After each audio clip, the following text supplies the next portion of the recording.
олон жил урт хугацаанд үйлчлэлийн багуун гишүүн байж үйлчлэх тусам үйлчлэлдээ илүү халуун сэтгэлтэй болохоос илүүтэй сэтгэл маань хөрж байна.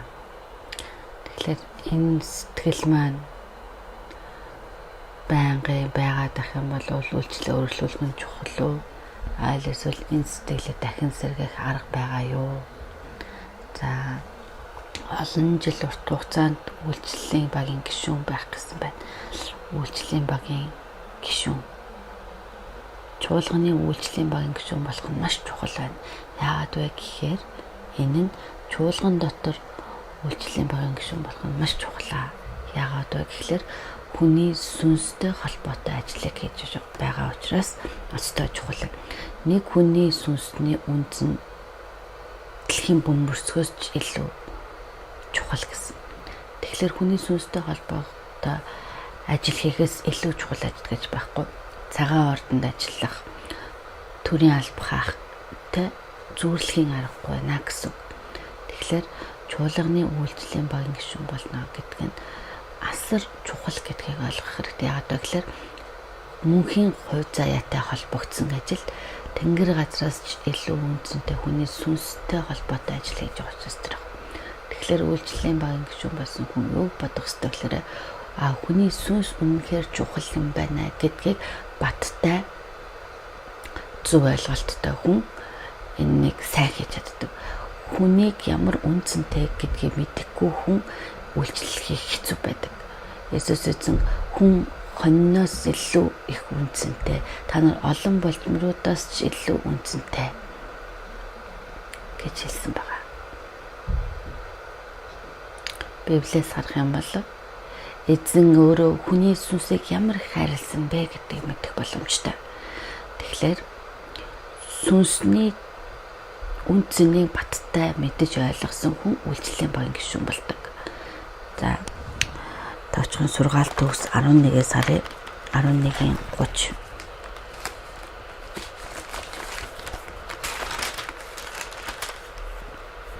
Зөв түүний үр жимс нь амийн мод, мэрэгэн хүн бусдыг өөртөө татах. Зөв түүний үр жимс нь амийн мод, мэрэгэн хүн хүнийг буй бусдыг өөртөө татдаг гэсэн. За энэ хүн гэдгийг сүнс гэж үндсэн Библиэлд хэлсэн байна. Тэгэхээр хэн мэрэгэн ухаантай бол хүний сүнсийг татдаг хүн мэрэгэн ухаантай. Энэ ертөнцийн хүний сүнсийг аварч хүний сүнсийг босон байгуулахаас илүү чухал ажил байхгүй. Үүнээс илүү мэрэгэн ухаан гэж байхгүй. Тэгэхээр үйлчлэлийн багийн гишүүн болох нь дэндүү чухал зүйл учраас би чуулганы үйлчлэлийн багийн гишүүн болсон гэж байгаа бол энэ үйлчлэлийг танд даатгсан эхлээд эзэн бурхад талархах сэтгэлтэй байх хэрэгтэй. Үнэхээр талархах хэрэгтэй. Яг одоо над шиг хүнийг хэрэглэж байгаа нь үнэхээр талархах штеп. 1-р Тимот 1 сарын 1-р Тимот 1-ийн 12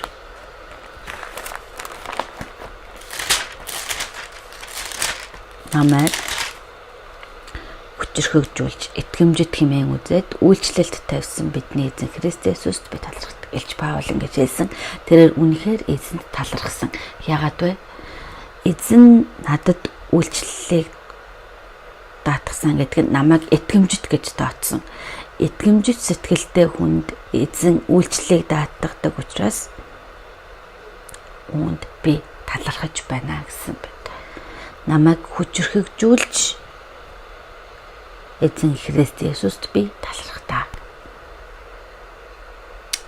Тэгэхээр эхлээд энэ хүү үйлчлэл маань хүний сүнстэй холбоотой ажил учраас их чухал ах нь.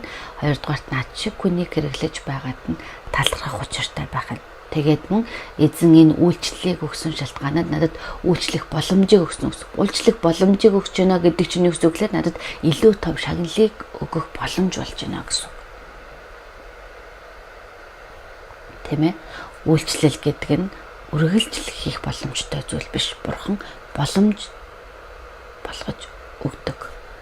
Тэгэхээр аврагдсан баттай л болвол үйлчлэлийг хүсэн тэмүүлдэг сэтгэлтэй байх хэрэгтэй. За би асууя. Дүүргийн ахлагч байх нь сайхан уу? төрийн сайд байх нь сайхан уу? Та юу гэж бодож байна? Эсгийн ахлагч болох нь гоё юу? Эсвэл сайд болох нь гоё юу?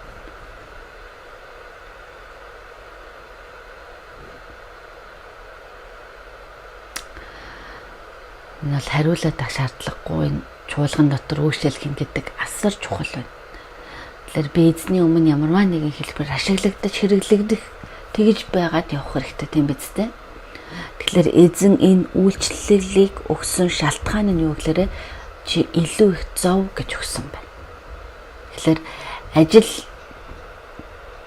даатгагдсан хүн даатгатаагүй хүний ялгаа нь эхлээд даатгагдаж авсан ажил дааж авсан хүн бол хариуцлагатай байдаг. Тэгэхээр зовно гэдэг тооцоололтой хүн бол эзний төлөө үйлчилж чадна.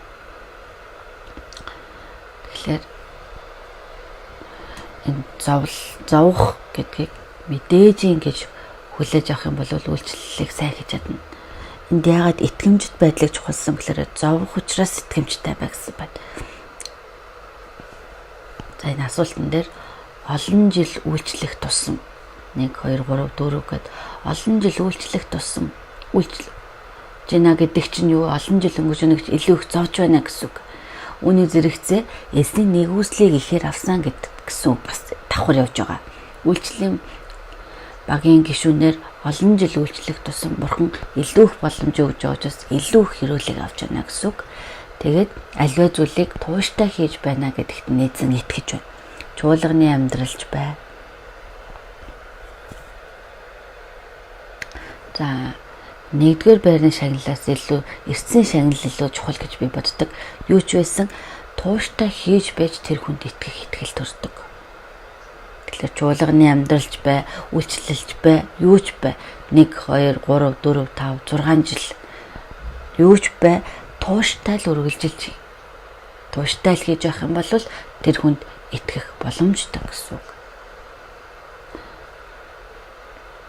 За төр зураг гинт халаал үйлчлэл хийгээл сэтгэл нь сайхан бол үйлчлэл өрчих юм бол болчоол гэдэг. Энэ бол эзнийг харахад үнцэнгүй. Тэгэхээр эзэн үнэхээр даатгсан гэдэгт итгэж байгаа бол эзэн авах хүртэл төвчээр болоод итгэмжит байдал дотроо эцсээ хүртэл үйлчлэх юм бол энэ гэрлээ цацруулдаг эзэн эрхэмд тооцдог. Тэгэхээр олон жил үйлчлэх тусам энэхүү үйлчлэлтэй илүү халуун сэтгэлтэй байхаас болохоос илүү уул нь бол халуун сэтгэл нэмэгдэх хэрэгтэй. Лук 12 дугаар бүлэг дээр эзэн газарт галыг хайхаар ярьсан. Энэ гал ассан бол би өлөө юу гэсэх вэ? Тэгэхээр яагаад халуун сэтгэл нь нэмэгдэхээс илүү яагаад хөрөөд байна? Яагаад гал нь унтрах гад байна? Яагаад халуун байсан сэтгэл хөрөөд байна? Хүүтэн зүйлтэй ойр байгаад байгаа учраас юм. Хүүтэн зүйл. Сатан бол хүүтэн. Оршигч гим нүгэл бол хүүтэн зүйл. Хүүтэн зүйлтэй ойр байгаа учраас хичээнгүйл үйлчлээд байгаа учраас халуун сэтгэл хөрөөд байгаа юм биш. Үйлчилж байгаа хэрнээ бас нөгөө талд нь өөр зүйлийг хайж чадахгүй хүүтэн зүйлтэй ойр байгаад байгаа учраас хөрөөд байгаа болохоос биш. Энэ үйлчлэлийн он тоолол тийм ээ цаг хугацаа одоо нэмэгдэх тусам энэ хамаагүй гэсэн. Харин ч бүр хугацаа явах тусам халуун сэтгэл чинь нэмэгдэх нь мэдээж хэрэг үстэй. Багка сүнснийхэн нүд илүү хурц болж илүү халуусах нь мэдээж хэрэг. Гэтэл энэ яагаад хөрөөд байна гэдэг чинь энэ олон жил үйлчлснээс болоод хөрөөд байгаа юм биш. Хүүтэн зүйлтэй ойр байгаад байгаа учраас тийм учраас хөрөөд байгаа юм. Тийм биз дээ? Тийм учраас үйлчлэлтэй халуун сэтгэл хөрнөө гэдэг бол буруу байна. Тэгэхээр анхан дүүстэй үйлчлэх тал дээр сэтгэл маань хөрөөд удаж байна. Удаан үргэлжлээд байна. За сэтгэл бол хөрж болохгүй. За хөрөөд байна л гэж мэдрэгдэх юм бол хурдан одоо асуудлын голыг нь олоод шийдэх хэрэгтэй. Сэтгэлтэй хурж байна гэдэг мэдж байгаа бол энийг зүгээр орхиж удахгүй шалтгааныг нь тайлах хэрэгтэй. Сургаалт төгс 17-ийн 14 зөрчилдөөний эхлэл тусах ус мэт буюу садархаас өмнө хэрүүлийг зогсоо. За зөрчилдөөний эхлэл тусах ус мэт эхэндээ маш тусаалаар жоохон. Гэтэ энэ тусаад байгааг орхичих юм бол энэ садарна.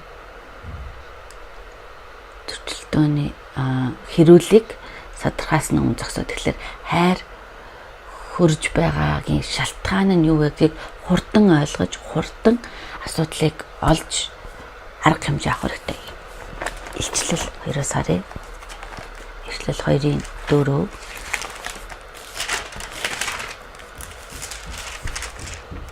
Гэвч надад чиний эсрэг зүйл байна. Чи анхны хараа орхичээ.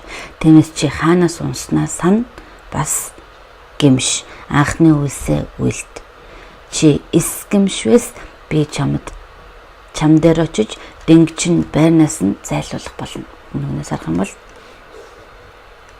чи анхны хараа орхичээ. Анхны хараа орхиход хайчих юм бол сэтгэл хөрдөг. Тиймээс чи хаанаас унснаа сана. Хайр хөрөх юм бол хөрсөн шалтгаан гэж бий. Шалтгаан нь юу вэ гэдгийг хурдан олж илрүүлээд гимшээд анхны үйлсээ үлд. Хурдан гимших хэрэгтэй гэсэн үг байна. Тэгэхээр сэтгэл одоо удаан хугацаанд хөрцөн байх юм бол хойшоо ухардаг.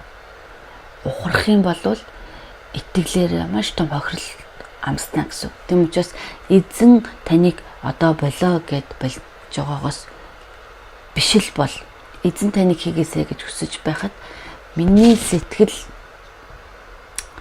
буруудаад хөрөөд орхичиж үйлчлээ болох юм бол тэр чинь буруу. Тэгэхээр одоо бид ингэж бодох хэрэгтэй. Одоо миний байгаа энэ байр суурь эзний өгсөн байр суурь гэсэн бат итгэл байгаа бол ухарч болохгүй. Надад өгөгдсөн энэ үйлчлэл томж бай, жижигч бай. Бурхан эзний надад даатгасан зүйл гэсэн сэтгэл танд байгаа бол үүндээ итгэмжтэй байж эзэн болоо гэх үеийг хүртэл итгэмжтэйгээр хийх хэрэгтэй. Бүгчээ дайчлаа. Тэгэхээр удаан хугацаанд сэтгэл маань хөрөөд энэ манд давтагдаад байх юм бол үйлчлэлээ хийгээл байх уу. За энэ сэтгэл давтагдаад байна гэдэг чинь за энэ хүний хувьд сэргээд хөрөөд бүрэн бас хөрчөөгүй байна тийм ээ. Энэ ингээд давтагдаад байна гэсэн. Бүрэн хөрхөөсөө өмнө хурдан сэргэх хэрэгтэй гэсэн. Илчлэл 3-ын 1-ээс харъя. Сардэ дах чуулганы тэнгэрлэгчд бичигтэн Бурхны 7 сүнс ба 7 одтой нэгэн энхүү айлтаж байна. Би чиний үсийг чи амьд гэдэг нэртэй ч үхтэл гэдгийг мэднэ.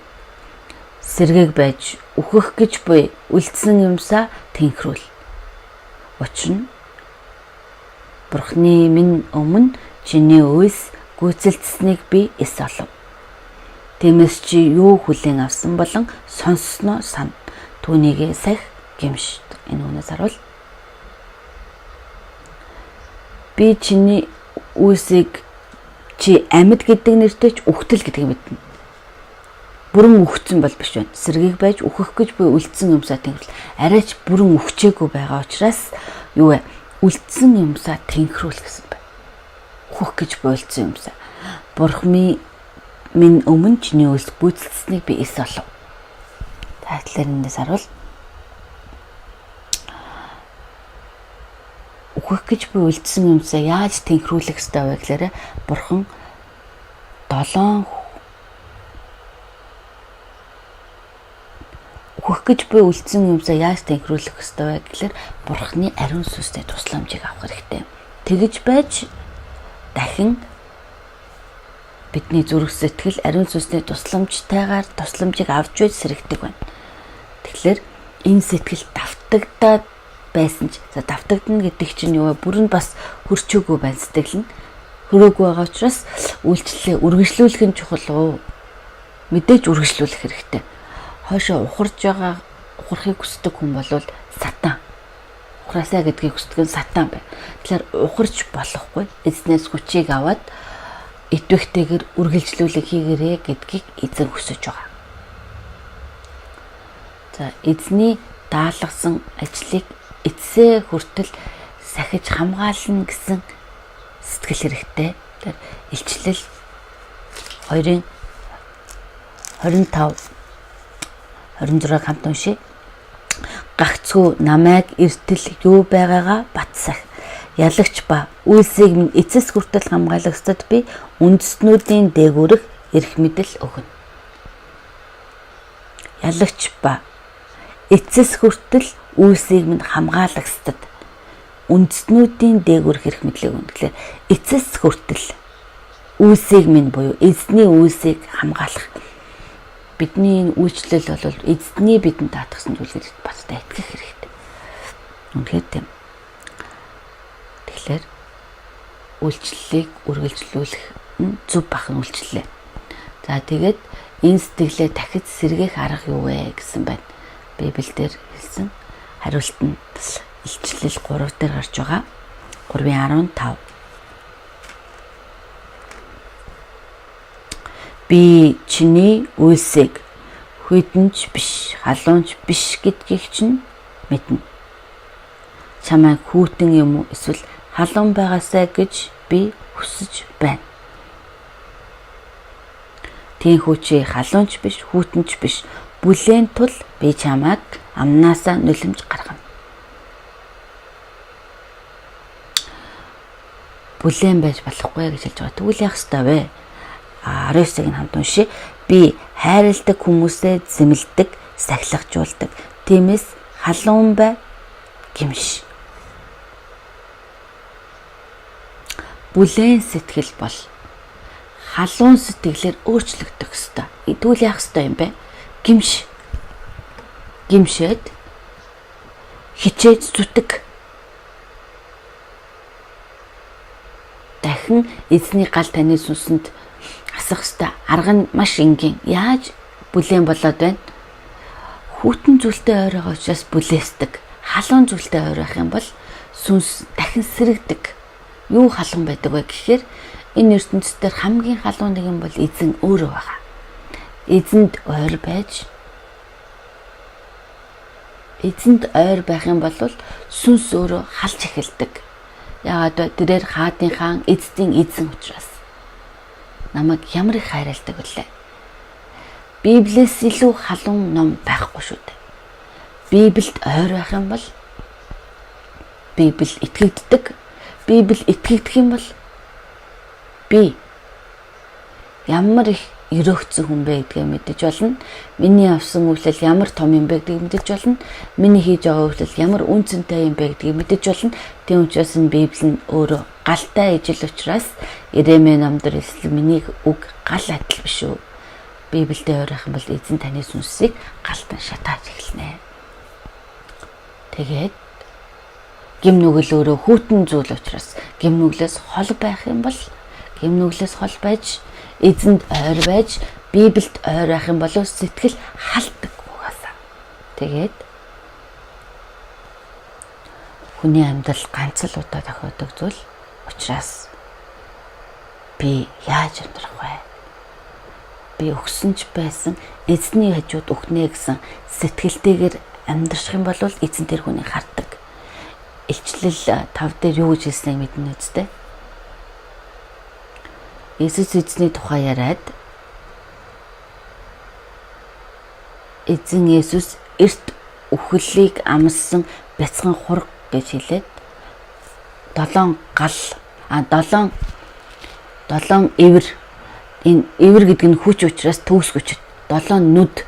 Энэ нүд нь юу вэ гэхээр бүгдийг харж бүгдийг мэднэ гэсэн үг. Тэгэхээр 7 нүд бол 7 ариун сүнс. Ягаад нүдийг ариун сүнс гэсэн байх нь вэ? Эзэн өөрөө ажиглан тогтоод харахад ариун сүнс ажиллаж байгаа гэсэн үг. За би эзний өмнө зөв амьдрья. Тэгээд өөрийнхөө загалмайг үүрээд эзний төлөө амьдрнаа гэж шийдэх юм бол эзэн түүнийг хардаг. Тэгээд тэр хүн дээр ариун сүнс ажиллаж эхэлдэг. Ханна хүүхэдгүйс учраас үргэлжлүүлэн бурханд залбирч гашхирсан. Харин бурхан түүнийг харахгүй байхын аргагүйсэн. Эзэн хараад Самуэль гэдэг хүүг өгсөн. Рут хадам ээжигээ дагаад нутгаа орхиод ахын дүүс эцэг ихээ орхиод Бэтлехэм гээд харийн хүний нутагт ирэхэд мөнхийн бурхны өрөөлийг хараад ирсэн. Эзэн түүнийг нь харсан. Харсан учраас бооцтой учруулсан Есүсийн ургийн бичигт оруулсан. 7 нүд гэдэг нь 7 ариун сүнс. Эзэн харсан л бол эзний нүдэнд өртөх хүн болох хэрэгтэй. Эзэн анхаарч хардаг хүн болж чадах юм бол эзэн тэр хүний сүнсэн дотор ажиллаа хийгээд халуун сэтгэлийг өдөөж өгдөг байна. Сэргээж өгдөг байна. Яагаад эзэн харагдахгүй нэг талаар бидний сэтгэл өөр газарт байгаа. Чухал биш зүйл дээр очсон байгаа учраас эзэн рүү хандахгүй байгаа учраас эзэн ч бидэн рүү хандахгүй байна. Эзэн рүү хандаж л эхлэх юм бол эзэн бидэн рүү хандна. Зөвхөн эзнийг хүсэн тэмүүлдэг нэгэн шинэ хүчийг олж авна. Бүргэд мэт нисэж гүйсэн ч тэрээр ядрахгүй. Зөвхөн эзнийг хүсэн тэмүүлдэг хүн яагаад шинэ хүчийг олж аваад байна вэ? Эзэн тэр хүнийг харж байгаа учраас. Эзэн харж байгаа учраас энэ 7 нүдийг 7 ариун сүнс гэсэн. Эзэн харах юм бол эзэн тэр хүнийг хараад тэр хүн дээр ажиллаж сэтгэлийг нь шинчилж үйлчлээж хүчтэйгээр хийх чадхаар болгож өгдөг. Тэгэхээр яаж сэргэж чадах вэ? Эзэн рүү харахад болно. Үнэн шүү.